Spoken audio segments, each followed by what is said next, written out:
পলাশের মৃত্যুর পরে একেবারে ভেঙে পড়েছেন তার স্ত্রী সুস্মিতা সাহা। কাছের মানুষরা বলছেন সে এখন আর বাঁচতে চাইছে না, খাওয়া দাওয়া বন্ধ, কথা বলাও বন্ধ। সব মিলিয়ে আতঙ্কিত হয়ে পড়েছেন পরিবারের লোকজন। সবচেয়ে ভয়ের কথা হচ্ছে সে নাকি বারবার বলছে আমি আর বাঁচতে চাই না, আমি সব শেষ করে দিতে চাই। এই কথাগুলো শুনে আতঙ্কে আছে তার মা বাবা।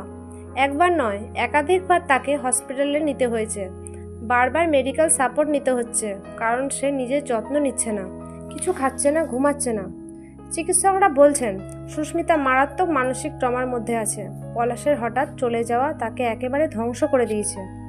তবে তার পরিবার এখন তাকে সারাক্ষণ পাহারা দিয়ে রাখছে, যেন কোনো অঘটন না ঘটে। তারা চাইছে সবাই যেন তার জন্য দোয়া করে, যাতে মেয়েটা আবার নতুন করে বাঁচতে পারে। আপনারা কি মনে করেন, একজন ভাঙা মানুষের পাশে দাঁড়ানো কি আমাদের দায়িত্ব নয়? মতামত জানাতে ভুলবেন না। ধন্যবাদ।